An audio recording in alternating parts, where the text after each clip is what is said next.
It's not the easiest job, being a janitor.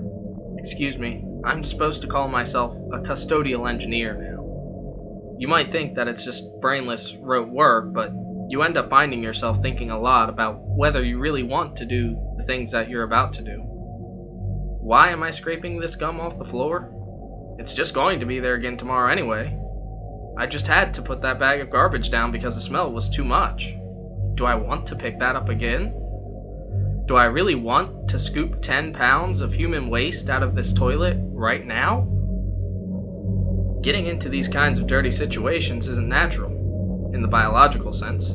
Some strong, primal segment of your mind is telling you not to go there, not to subject yourself to that it's not safe.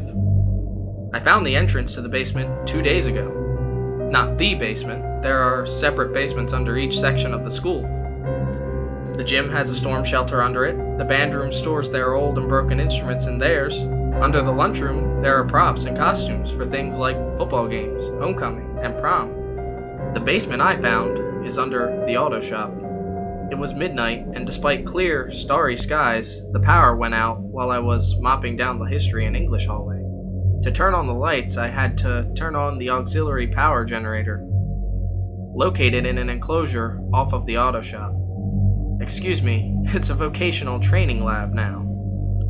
Anyway, I go past the auto shop, into the enclosure, turn on my flashlight, and there's a door. And for some reason, I've never seen it before, or I saw it and didn't realize that it was a door.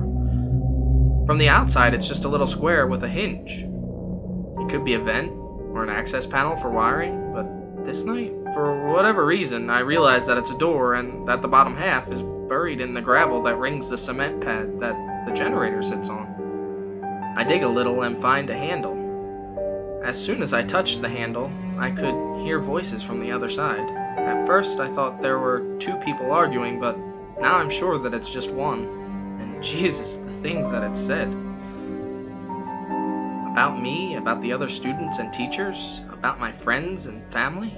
Things that no one knows. He told me which of my neighbors beat their kids, which of my friends cheat on their spouses.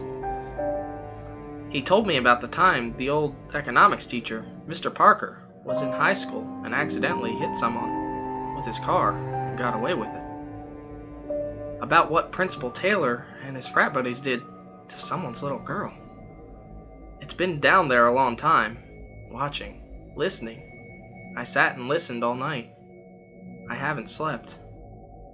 I can't close my eyes, because if that thing with the whispering voice, like a mix of sandpaper and an angry snake's hiss, were there at the foot of my bed when I opened them, I'd just rather die than live that moment.